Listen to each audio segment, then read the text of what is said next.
की शुरुआत करेंगे बड़ी खबर के साथ। आज लखनऊ के विधानसभा सत्र का आखिरी दिन है, लेकिन उससे पहले एक बड़ी जानकारी आपको लखनऊ से दे दें, जहां रानी लक्ष्मीबाई हॉस्पिटल में महिला सिपाही के साथ बदतमीजी का मामला सामने आया है। मकान मालकिन और किराएदार में हुई मारपीट का मामला। मारपीट की शिकायत के बाद दोनों पक्षों का मेडिकल होना था। मकान मालकिन का मेडिकल कराने को लेकर पुलिस का आरोप है। मकान मालिक ने दूसरे पक्ष का पैसा लेकर मेडिकल कराने की बात कही है। मकान मालकिन की ओर से आई वकील ने महिला सिपाही के साथ बदतमीजी की है, ये जानकारी निकलकर सामने आ रही है। तो ये बड़ी खबर आपको दे रहे लखनऊ से। देखिए वो वीडियो भी हम आपको दिखा रहे हैं।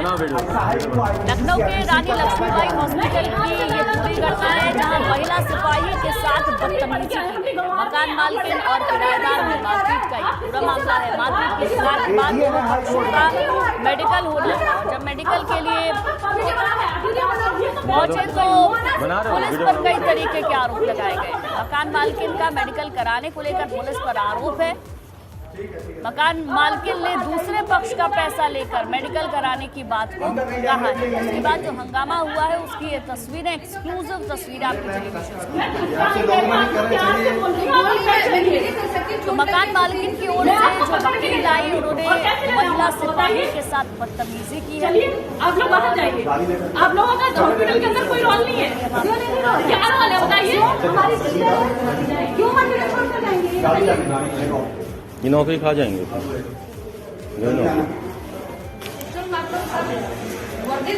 मारपीट के मामले में मेडिकल कराने को लेकर नाराजगी सामने आई है। ये तरीका है बात करने का, ये तरीका देख रहे हैं बात करने का तरीका देख रहे हैं। और उसका ये वीडियो हम आपको दिखा रहे हैं।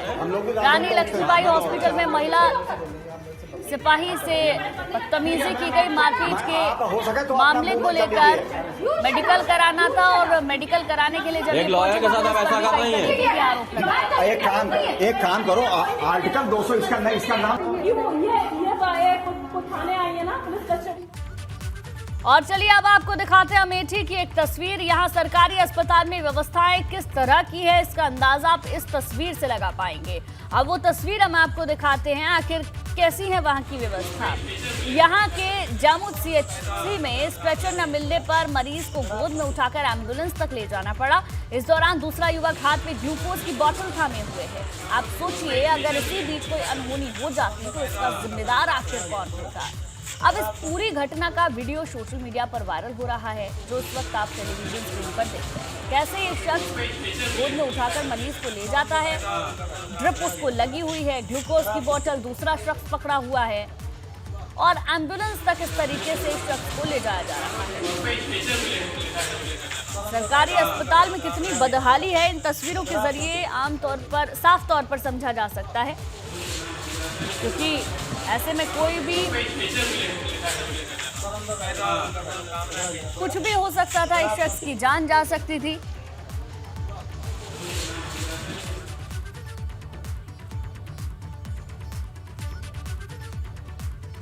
आगे बढ़ते हैं। वहीं भदोही में भाजपा नेताओं की गुंडागर्दी एक टोल प्लाजा पर देखने को मिली। दरअसल पूरा मामला भदोही के गोपीगंज थाना इलाके के नेशनल हाईवे 19 पर मौजूद लाला नगर टोल प्लाजा का है, जहां टोल प्लाजा से जबरदस्ती निकलने और 4 पहिया वाहन पर बैरियर गिरने को लेकर भाजपा सांसद रमेश शुभेंदु सहित दर्जनों नेताओं पर टोल प्लाजा कर्मियों से मारपीट का आरोप है।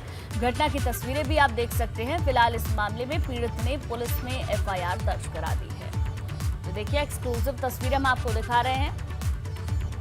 टोल प्लाजा पर गुंडागर्दी का ये मामला सामने आया है, जिसमें कि भाजपा नेताओं पर बड़ा आरोप लग रहा है। प्लाजा से गाड़ी निकालने को लेकर ये पूरा बवाल हुआ।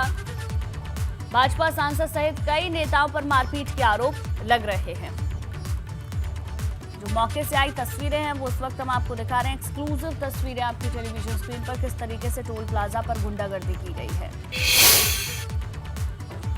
चलिए अब खबरों में आगे बढ़ेंगे। PFI के ठिकानों पर छापेमारी को लेकर बोले सपा सांसद शफीकुर रहमान बर्क। आखिर क्यों की जा रही है गिरफ्तारियां? PFI के सदस्यों का जुर्म आखिर क्या है? क्या PFI से देश को खतरा हो गया है? शफीकुर रहमान की ओर से तमाम बड़ी बातें कही गई। किसी एक पार्टी के खिलाफ क्या PFI खतरनाक है?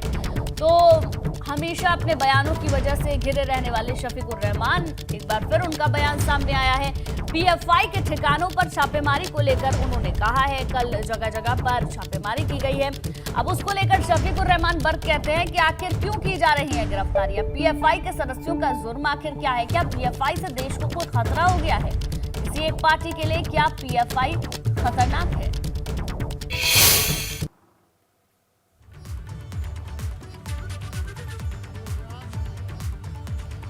पीएफआई पर छापेमारी को लेकर शफीकुर रहमान बर्क का ये बयान सामने आया है। उन्होंने कहा कि आखिर क्यों इस तरीके से गिरफ्तारी की जा रही है, क्या किसी एक पार्टी को खतरा है? पार्टी है, वो एक संस्था चला रहे हैं और एक प्रोग्राम है उनका, जैसा और पार्टियां अपने प्रोग्राम चलाती हैं। तो उनका जुर्म क्या है कि क्यों गिरफ्तार किया जा रहा है? भाई क्या उनसे कुछ खतरा हो गया, या वो मुल्क के लिए ख़तरनाक है, या इस पार्टी के लिए ख़तरनाक है? क्या बात है, क्यों उसके साथ ये अमल हो रहा? और कितनी पार्टियां देश के अंदर चल रही हैं सियासत पर, या पाबंदी लगाई है? आप पार्टी पर पाबंदी लगा रहे हैं क्या ये? और अब बात रायबरेली की, जहां एक ऐसी घटना सामने आई जो हैरान करती है। यहाँ 7वीं क्लास में पढ़ने वाले बच्चे ने सिर्फ इसलिए सुसाइड कर लिया क्योंकि उसे बायोलॉजी के पेपर में चीटिंग करते पकड़ा गया था। अपने क्लास के दोस्तों से वो नजरें कैसे मिलाएगा? इस शर्म से छात्र ने फांसी लगाकर जान दे दी। जान देने से पहले उसने सुसाइड नोट भी लिखा और उसने इस नोट में किसी पर ब्लेम ना करने की बात को भी लिखा है। तो रायबरेली से घटना सामने आई है, 7वीं क्लास के छात्र ने फांसी लगा ली है और एक सुसाइड नोट भी इस बच्चे ने लिखा है, जो आप दूसरी तस्वीर में देखेंगे। क्योंकि चीटिंग करने के दौरान उसे पकड़ा गया और इस शर्म से उसने अपनी जान दे दी कि वो अपने दोस्तों से, क्लासमेट से नजरें आखिर कैसे मिलाएगा। तो देखिए, 2 तस्वीर हम आपको दिखा रहे हैं। 7वीं क्लास के छात्र ने फांसी लगाई है। मौके पर पुलिस पहुंची है और हर पहलू को सुलझाने की कोशिश कर रही थी, लेकिन सुसाइड नोट ने सब कुछ साफ कर दिया।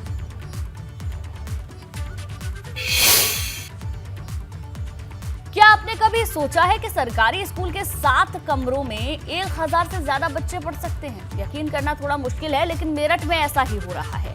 जिस बेंच पर 2 बच्चे बैठने चाहिए वहां 3-3 बच्चे बैठे हैं और एक चेयर पर भी 2-2 बच्चे बैठाए गए हैं। आधे बच्चे जगह कम होने की वजह से आते ही नहीं है और कुछ बच्चे 2 या 3 दिन बाद आते हैं। देखिए,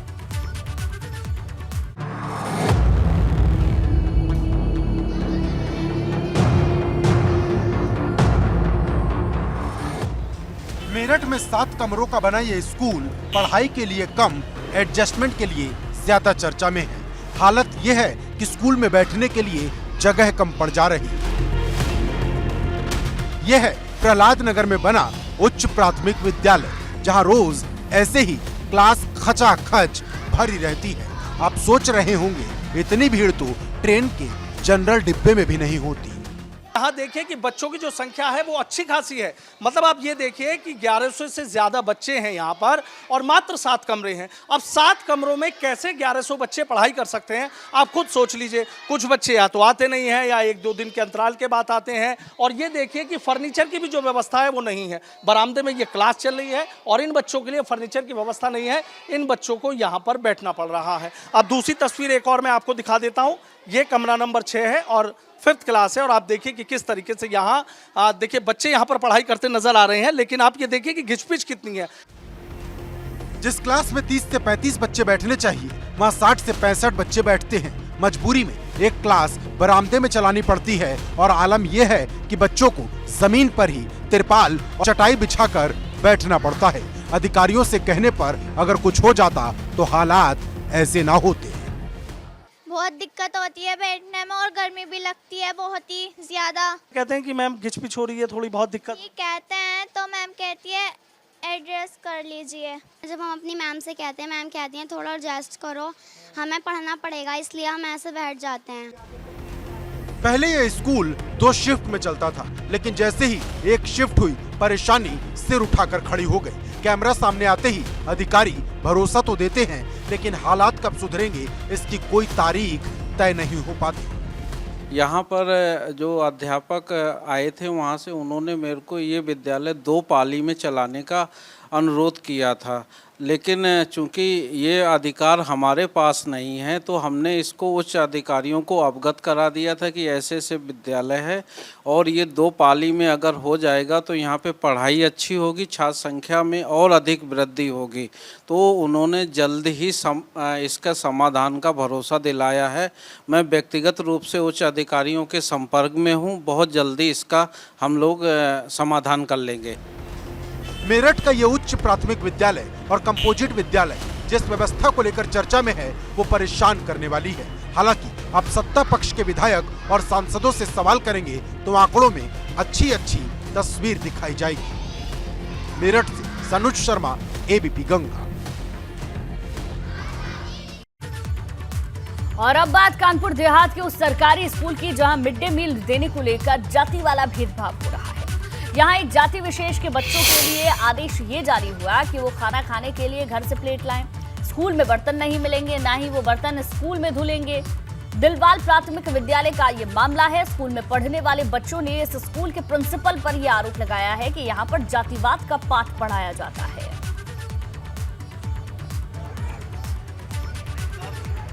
देखिए, मामला सामने आया है जहां पर मिड डे मील देने को लेकर कुछ खास आदेश वहां के पढ़ने वाले बच्चों को दिए गए हैं। उनमें कहा गया है जो विशेष जाति से हैं वो अपने घर से ही बर्तन लेकर आए और प्रिंसिपल पर कई तरीके के आरोप लगाए गए हैं। बताइए। मैं प्राथमिक विद्यालय दिलवाल का प्रधानाध्यापक अरुण कुमार शुक्ला हूँ। मेरे विद्यालय में प्रतिदिन जो स्टाफ है वो टाइम से नहीं आता है। इस चीज़ का मैंने विरोध किया कि समय पर सुबह आओ और समय पर जाओ। दूसरी चीज़ कि यहाँ पर जिस समय क्लास का टाइम होता है उस समय यहाँ का स्टाफ आपस में बात करने में समय व्यतीत करता है। इसकी भी जानकारी हमने उच्च अधिकारी को दी। उन्होंने कहा ठीक है, मैं इस मैटर को देखूँगा। और मेरे ऊपर आज सुबह जब मैं क्लास पढ़ा रहा था तो तुरंत बच्चों द्वारा भी ये मैंने जानकारी दिलवाई कि बच्चों को बुला करके उनके गार्जियंस को इकट्ठा किया गया यहाँ पर। इसके लिए बच्चों ने प्रमाणित किया है। देखिए, ये प्रकरण हमारे संज्ञान में आया है और मैं आपको ये स्पष्ट करना चाहती हूँ कि शासन और प्रशासन की सभी के लिए सबका साथ सबका विकास की जो एक रणनीति है उसी के तहत हम लोग कार्य कर रहे हैं, उसी मंशा के तहत हम लोग कार्य कर रहे हैं। और यदि किसी विशेष इंसान के खिलाफ ऐसी शिकायत आती है तो उसकी हम लोग जांच करके जो भी सख्त से सख्त कार्रवाई है वो करेंगे। और इस मामले में आप इस बात के लिए अश्योर्ड रहिए कि हमारी तरफ से इसमें कोई भी कोताही नहीं बरती जाएगी। अधिकारी हैं उनको मैंने निर्देशित किया है कि वे स्वयं जाके एक बार वहाँ की वस्तु स्थिति देखें, उसके बाद जो भी साक्ष्य हैं उसके सहित जो विभागीय कार्रवाई है वो सुनिश्चित की जाएगी।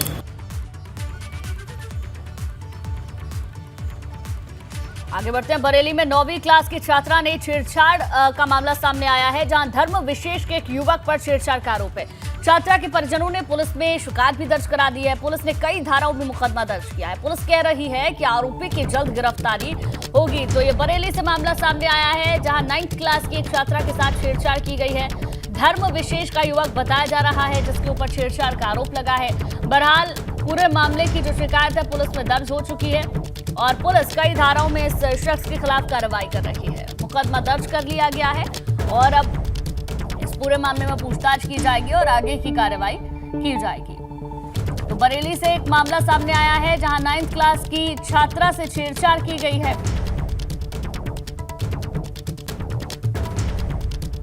थाना क्षेत्र मीरगंज में एक व्यक्ति के द्वारा शिकायत की गई है कि उसकी बेटी कक्षा 9th की स्टूडेंट है जिसको एक व्यक्ति छेड़खानी करता है।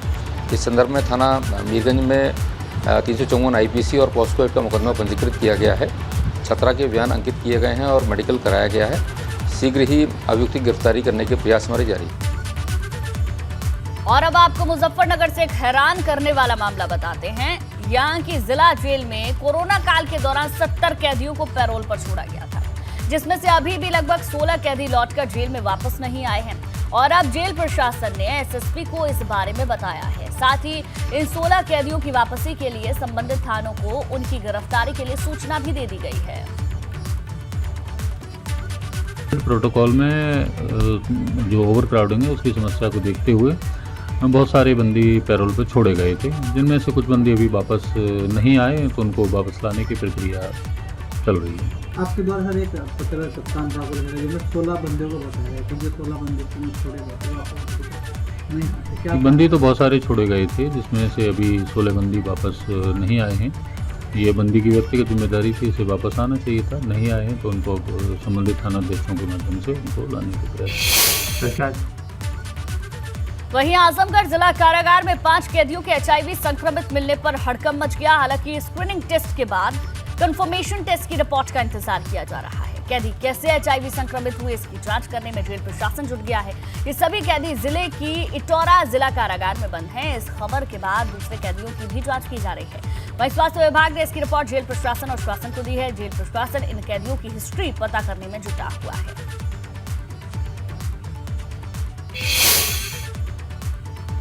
और अब बात करते हैं उत्तर प्रदेश के मौसम की। यहाँ बारिश ने समुचित लोगों का जीना मुहाल कर दिया है। कई जिले तो ऐसे हैं जहां पर लगातार बारिश हो रही है। और अगर आज के मौसम की बात करें तो आज भी पूर्वी और पश्चिमी यूपी में भारी बारिश का अनुमान जताया गया है। कहा गया है कि अभी से लेकर 25 सितंबर तक पश्चिमी यूपी के अलग अलग इलाकों में भारी बारिश देखने को मिलेगी। यूपी में बारिश से कई लोगों की मौत की खबर भी है। वहीं भारी बारिश को देखते हुए एक बड़ा फैसला भी लिया गया है। कई जिलों में स्कूलों को आज बंद किया गया है।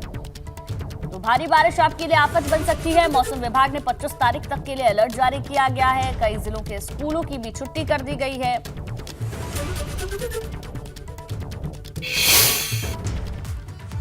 आगे बढ़ते हैं। यूपी में बाढ़ बारिश के बिगड़े हालातों पर सरकार एक्शन मोड में। आज योगी आदित्यनाथ हवाई सर्वेक्षण करेंगे। बाढ़ प्रभावित इलाकों का हवाई सर्वेक्षण सीएम योगी करेंगे।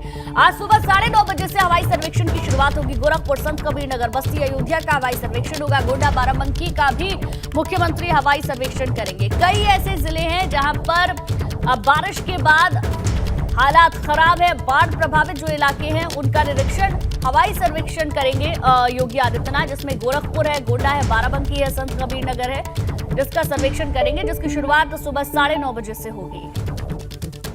बाढ़ से हाल बेहाल है और एक्शन मोड में सरकार नजर आ रही है।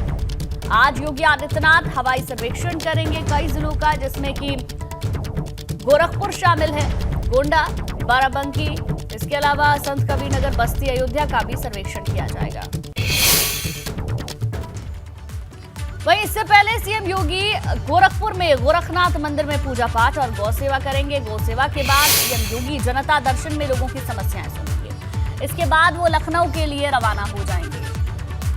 तो गोरखपुर के दौरे पर हैं योगी आदित्यनाथ। गोरखनाथ मंदिर में पूजा अर्चना करेंगे, उसके बाद हवाई सर्वेक्षण और उसके बाद विधानसभा की कार्यवाही के लिए लखनऊ रवाना हो जाएंगे।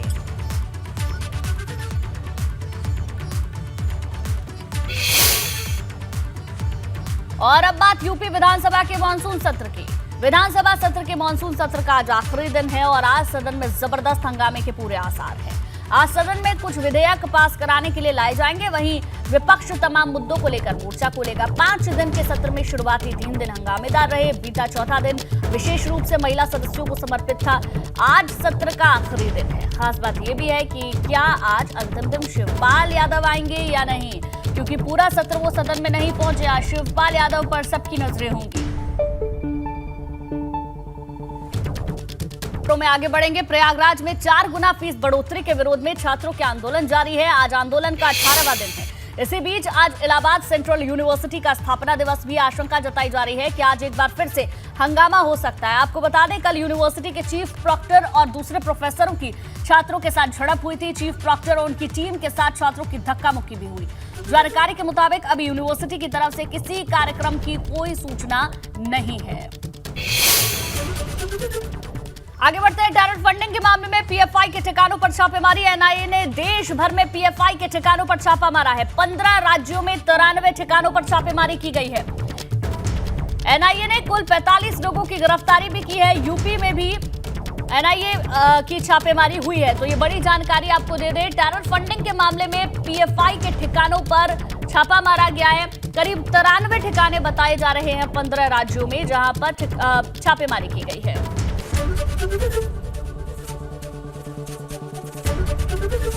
एबीपी गंगा, खबर आपकी, जुबान आपकी।